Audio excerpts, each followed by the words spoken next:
تو کیا ہم یہ کہتے ہیں کہ مسلمانوں کے لیے اسلام میں 3 عیدیں ہیں؟ جواب ہے نہیں، عیدیں 2 ہیں۔ تو تیسری عید کیا ہوئی؟ اس کی تقسیم میں پچھلے خطاب میں کر چکا ہوں۔ اس عید کو عید فرحت کہتے ہیں، عید تشکر کہتے ہیں، عید مسرت کہتے ہیں۔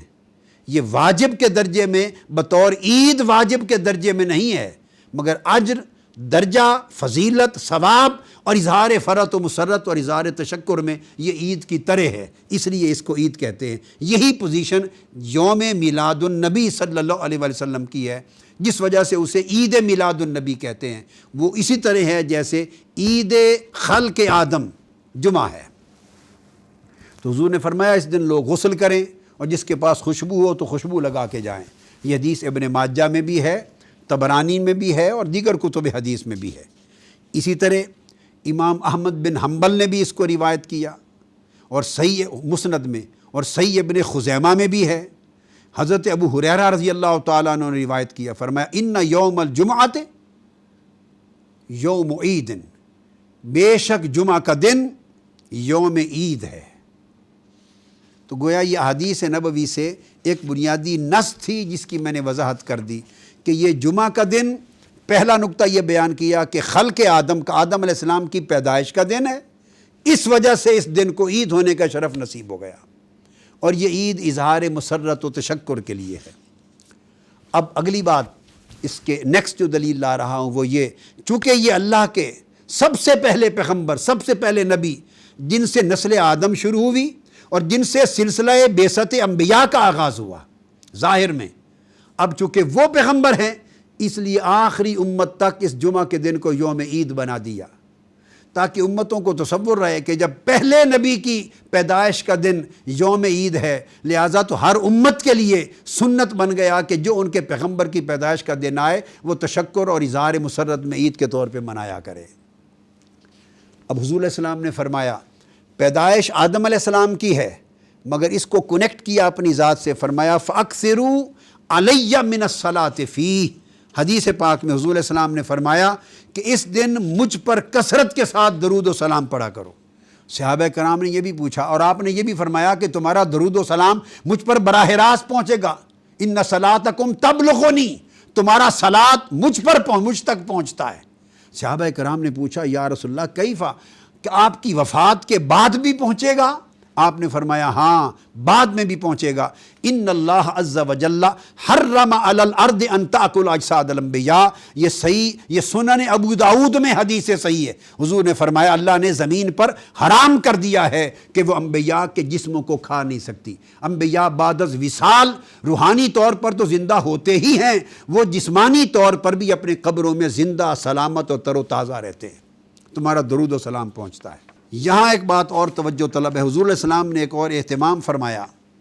حدیث میں آتا ہے، صحابہ کرام سے کہتے ہیں کہ جمعہ کے دن چونکہ پیدائش آدم کا دن ہے اور مجھ پر کثرت کے ساتھ درود و سلام پڑھنے کا دن ہے، آپ دیکھیے پیغمبر کی پیدائش اور کثرت سے درود و سلام حضور کی ذات پر، ان کو جوڑ دیا گیا ہے ایک دن میں، اور اجتماع قائم کر دیا ہے مسجد میں، اجتماع۔ تو فرمایا کہ حضور کا معمول تھا کہ اس دن مسجد میں بخور جلاتے تھے، بخور کے ذریعے وہ خوشبو کا اہتمام کرتے، اور خلاصۃ الوفا میں ہے کہ سیدنا فاروق اعظم نے ایک صحابی کو باقاعدہ تنخواہ پر مقرر کر رکھا تھا کہ ہر جمعہ کے دن وہ مسجد میں بخور جلایا کرتے تھے۔ تو یہ اہتمام کیا جاتا تھا، عید کی خوشی منائی جاتی تھی۔ شب معراج جب آقا علیہ السلام تشریف لے جائے بیت المقدس القدس میں، تو انس بن مالک رضی اللہ تعالیٰ عنہ روایت کرتے ہیں کہ حضور علیہ السلام نے جب اپنا سفر معراج بیان فرمایا تو ارشاد فرمایا کہ میں جب بیت اللحم پر پہنچا تو جبرائیل امین نے مجھ سے کہا انزل فصلی، فنزلت فصلیت۔ مجھے عرض کیا یا رسول اللہ صلی اللہ علیہ وسلم اب براق سے یہاں نیچے تشریف لے آئیے، میں نیچے اترا، فرمایا یہاں نماز پڑھیے، میں نے نماز پڑھی۔ جب نماز پڑھ چکا تو مجھ سے پوچھا فقال اتدری این صلیت، یا رسول اللہ صلی اللہ علیہ وسلم کیا آپ کو معلوم ہے آپ نے کس جگہ نماز پڑھی ہے؟ جبرائیل امین نے عرض کیا صلیت ببیت لحم حیث ولد عیسیٰ، آپ نے بیت لحم کے مقام پر نماز پڑھی ہے، اور یہ جگہ جائے میلاد عیسیٰ علیہ السلام ہے، عیسیٰ علیہ السلام کے میلاد کی جگہ ہے۔ گویا پیغمبر کے میلاد کی جگہ پر جانا، اس کی زیارت کرنا، وہاں نماز پڑھنا، اس عمل کو سنت مصطفیٰ صلی اللہ علیہ وآلہ وسلم بنا دیا۔ اب صاف ظاہر ہے عیسیٰ علیہ السلام سے درجہ آقا علیہ السلام کا زیادہ ہے، وہ حضور کے مقتدی ہیں، مگر امت کے لیے سنت کیسے بنتی؟ امت کے لیے تبھی کوئی عمل سنت بن سکتا ہے جب وہ عمل آقا علیہ السلام خود صادر فرمائیں یا اس کا ارشاد فرمائیں۔ چونکہ آقا علیہ السلام نے، اور جب بڑا چھوٹے کے مقام پر جا کے زیارت کر کے نماز پڑھتا ہے تو یہ اس پہ شفقت کرتا ہے، اس کے لیے دعا کرتا ہے، اس کے درجات کی بلندی ہوتی ہے اور اس کے مدارج کو اور اونچا کرتا ہے۔ تو آقا کا بیت اللحم پہ پہنچ کے اتر کے نماز پڑھنا، اس جگہ کو جا کے دیکھنا، یہ عیسیٰ علیہ السلام پر مصطفیٰ کا کرم تھا۔ مگر on the other hand امت محمدی کے لیے سنت تھی کہ دیکھو میں امام الانبیاء ہو کر اپنے ایک بھائی نبی کے مقام ولادت کو دیکھنے جا رہا ہوں اور وہاں 2 رکعت نماز نفل ادا کی ہے، لہٰذا قیامت تک تم میری جائے ولادت کی زیارت کو آتے رہنا اور میرے میلاد کی ہمیشہ تعظیم و تکریم کرتے رہنا۔ یہ حضور کی سنت ہو گئی۔ اور یہ حدیث نسائی شریف میں ہے، سنن نسائی کتاب الصلاۃ کے اندر، اور طبرانی نے بھی روایت کی، اور امام ابن کثیر نے بھی اپنی تفسیر القرآن میں روایت کی، اور امام بزار نے اپنی مسند میں بھی روایت کی، حضرت شداد بن اوس نے بھی اس حدیث کو روایت کیا، امام طبرانی نے معجم الکبیر میں بھی روایت کیا، امام حیثمی نے مجمع الزوائد میں بیان کیا، اور امام ابن حجر عسقلانی نے بھی اسے فتح الباری میں بیان کر کے اس کی توثیق کی۔ یہ تو تھی آقا علیہ السلام کی سنت کا یہ پہلو۔ اب تک گفتگو تھی جائے میلاد کی، مقام میلاد کی۔ اب آ جاتے ہیں براہ راست جشن میلاد پر، براہ راست میلاد سیلیبریشنز پر۔ لوگ سوال کرتے ہیں کہ کیا میلاد منانا حضور کی سنت سے ثابت ہے؟ صحابہ نے کیا، بات ختم ہو گئی۔ جب آقا علیہ السلام کی اپنی سنت سے ایک عمل ثابت ہو گیا تو اس کے بعد سارے سوالات ساقط ہو جاتے ہیں۔ آقا علیہ السلام نے خود اپنے میلاد کی خوشی منائی۔ یہ بہقی ہے سنن کبریٰ، اس کی جلد 9 ہے اور اس کا باب 43 ہے، 43۔ حضور صلی اللہ علیہ وآلہ وسلم کے بارے میں ان قتادہ ان انس رضی اللہ تعالی عنہ ان النبی صلی اللہ علیہ وآلہ وسلم عقّ عن نفسہ بعد النبوہ، بعثت اعلان نبوت کے بعد آقا علیہ السلام نے اپنی طرف سے عقیقہ کیا۔ عقّہ کا لفظ ہے، عقّہ کا ایک ذیل میں رکھ لیں، عقّہ ولادت کی خوشی میں، ولادت کے طور پہ بکرا ذبح کرنا، کھلانا، یہ جو عمل ہے اس کو عقیقہ کہتے ہیں۔ یہ بہقی کی، میں 2-3 احادیث کی کتب پہلے عرض کر لوں، اس کے بعد پھر میں اس کی انٹرپریٹیشن پر آتا ہوں۔ یہی حدیث مسند الصحابہ امام رویانی نے بھی روایت کی ہے، جو 307 ہجری میں جن کی وفات ہوئی۔ اسی حدیث کو، اس کو قتادہ عن انس ان النبی صلی اللہ علیہ وسلم عقّ عن نفسہ بعد ما بعثہ اللہ نبیا، کہ حضور علیہ السلام نے نبی کے طور پہ مبعوث ہونے کے بعد اپنی طرف سے عقیقہ یعنی بکرے ذبح کیے اور بکرے ذبح کر کے کھانا لوگوں کو کھلایا۔ یہ دوسری حدیث ہے جس کو میں نے مسند رویانی کے حوالے سے عرض کیا۔ پھر یہی حدیث مجمع الزوائد امام حیثمی روایت کرتے ہیں عن انس ان النبی صلی اللہ علیہ وسلم عقّ عن نفسہ بعد ما بعث نبیا، بعثت کے بعد آقا علیہ السلام نے اپنی طرف سے عقیقہ کیا۔ اس حدیث کو امام طبرانی نے بھی اوسط میں روایت کیا ہے، اور اسی کو امام ابن القیم نے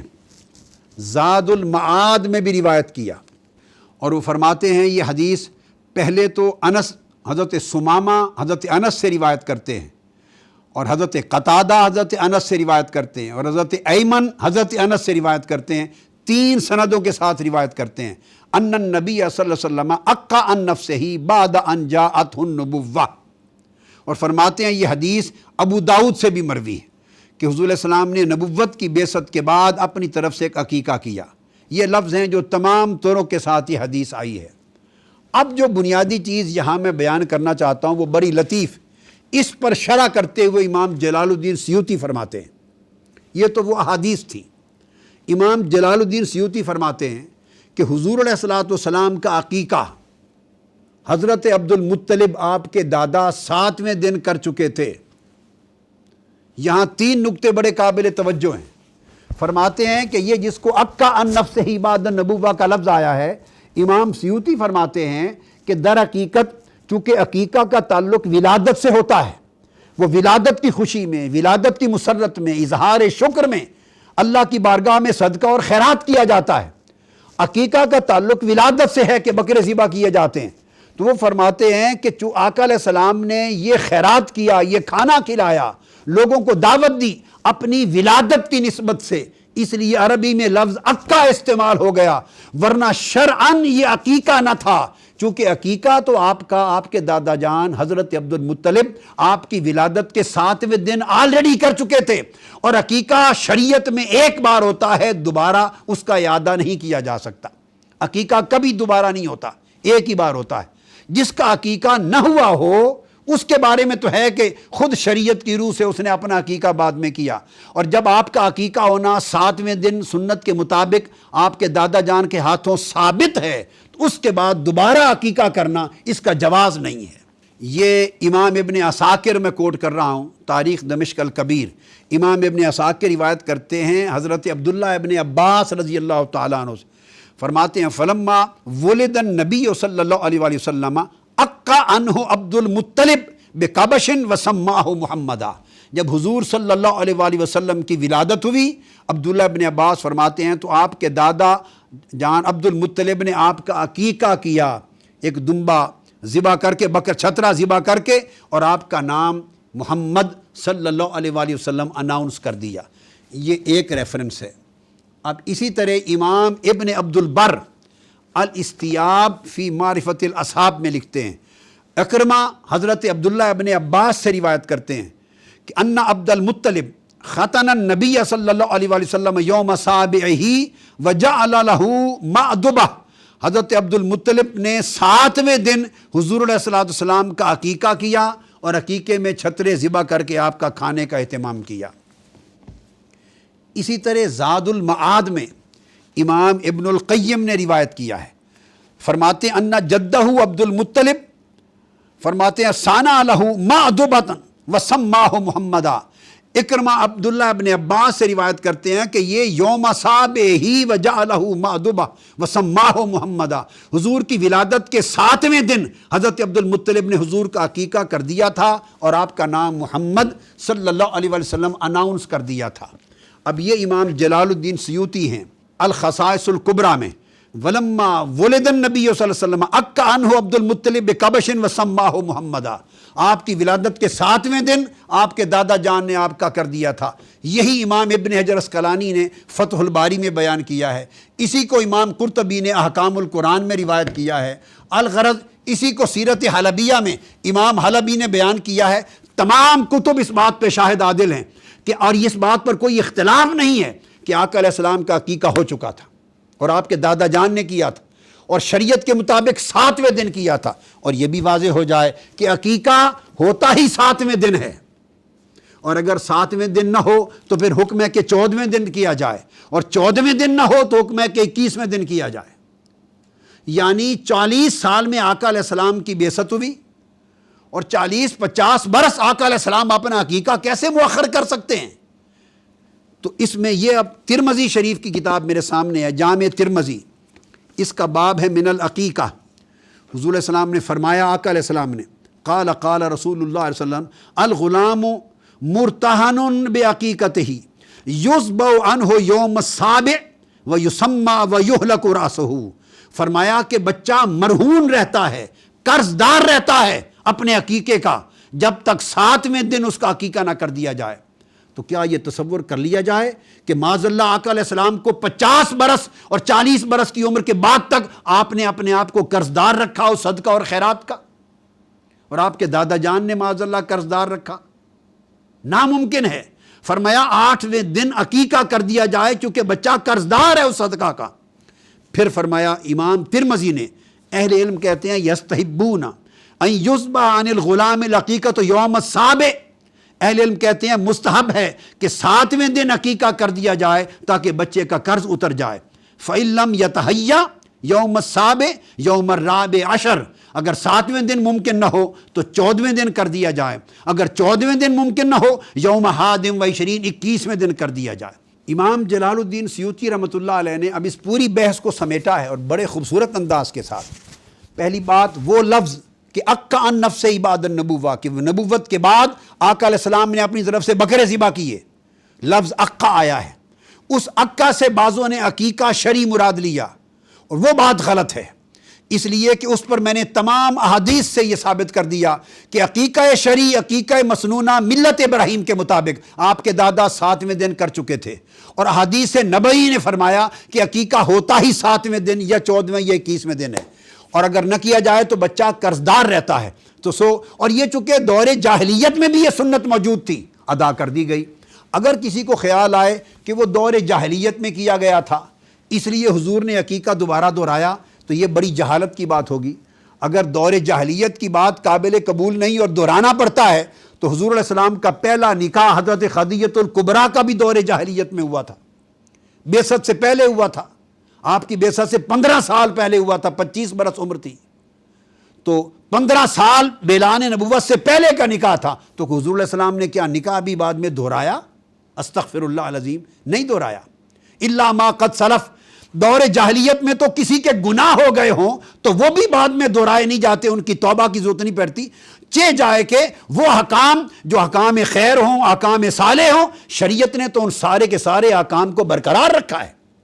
لہٰذا عقیقہ نہیں دہرایا گیا۔ اس پر امام جلال الدین سیوطی نے فرمایا کہ والعقیقۃ لا تعاد مرۃ ثانیہ، یہ الحاوی للفتاوی امام سیوطی کے میرے پاس ہے، اس کا پہلا جلد 303 صفحہ پر فرماتے ہیں کہ عقیقہ شرعاً کبھی اس کا اعادہ نہیں کیا جاتا۔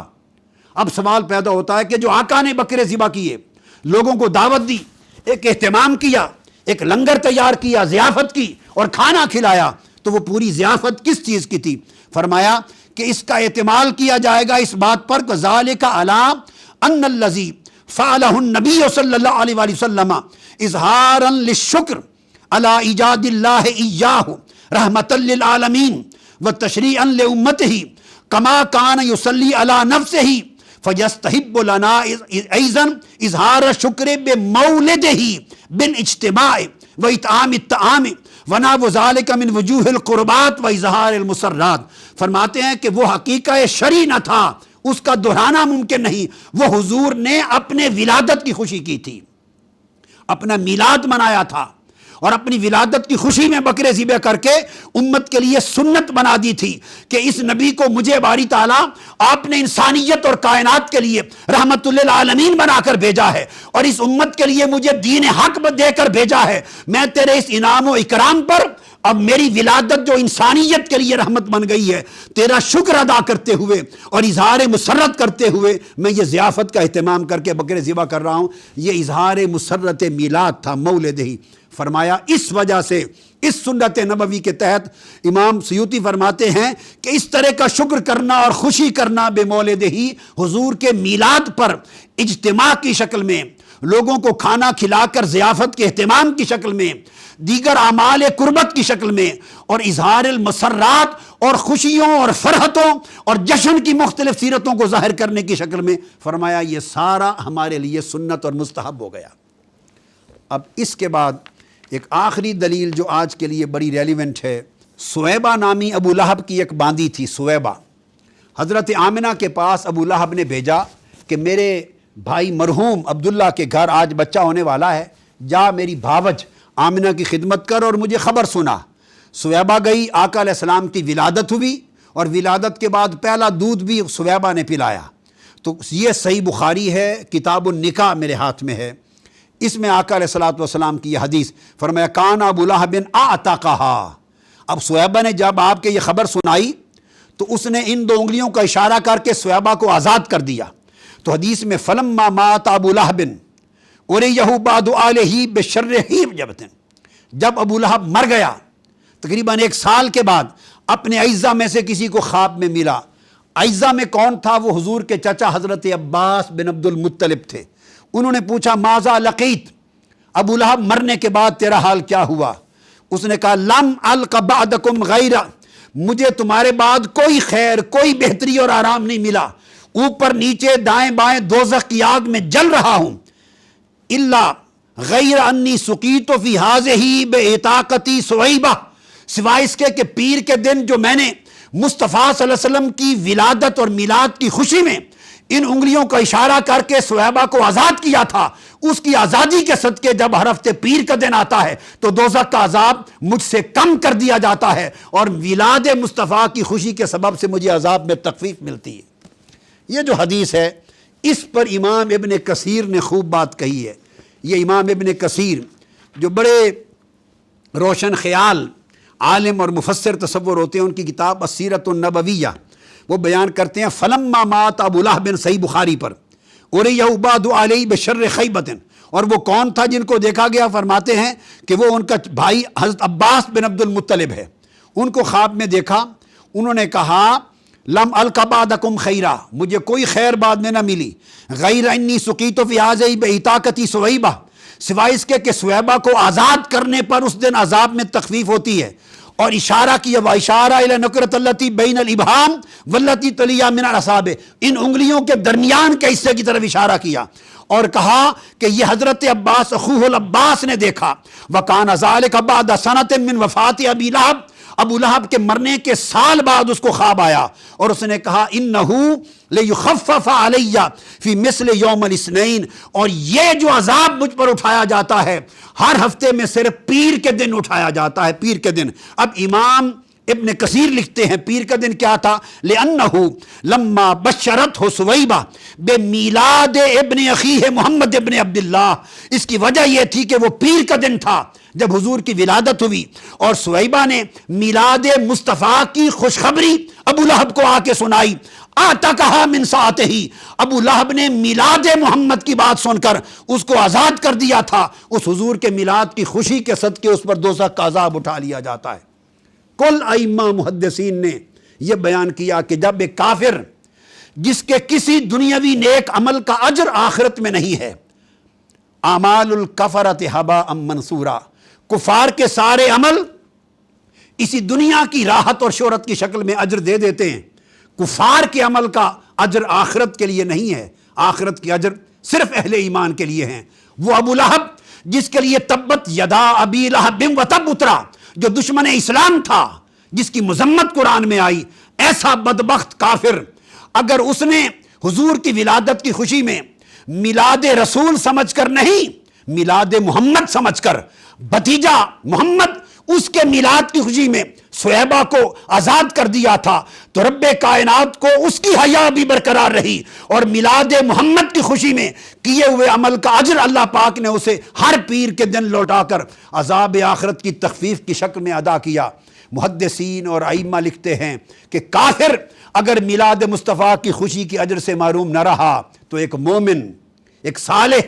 مصطفیٰ سے محبت کرنے والا، حضور کی غلامی، محبت اور عشق کا دم بھرنے والا، حضور کی اتباع کرنے والا، حضور کے دین کا جھنڈا اٹھانے والا، اگر وہ میلاد مصطفیٰ میلاد النبی سمجھ کر حضور سے محبت اور غلامی کے رشتے میں خوشیاں منائے گا، صدقہ کرے گا، خیرات کرے گا، ضیافت کرے گا، طاعت کرے گا، تو قیامت کے دن اللہ رب العزت کی بارگاہ میں اس کے اجر اور قرب و منزلت کی بات کا عالم کیا ہوگا۔ لہٰذا ان احادیث نبوی کی روشنی میں یہ واضح ہو گیا کہ یہ میلاد منانا نہ صرف سنت ہے بلکہ سنت سے بڑھ کر باعث اجر، باعث بخشش آخرت ہے۔ اللہ رب العزت توفیق دے کہ ہمیں اس کا فہم نصیب ہو اور ہم اس کو کما حق کو سیلیبریٹ کر سکیں۔ اگلی گفتگو جب آئے گی انشاءاللہ تعالی نیکسٹ، اس میں اس سے اگلے کے حصے جو بڑے اہم ہیں اس میں میں لوں گا کہ ائمہ اور محدثین اس موضوع کے بارے میں 1400 سال میں کیا کہتے رہے، اور مسئلہ بدعت کہ کیا یہ بدعت ہے یا نہیں ہے، اس کے احکام کے بارے میں گفتگو انشاءاللہ اگلی نشستوں میں بیان کریں گے۔ وما علینا الا البلاغ۔ شیخ الاسلام ڈاکٹر محمد طاہر القادری کے آفیشیل یوٹیوب چینل کو سبسکرائب کریں اور بیل آئیکن کلک کریں۔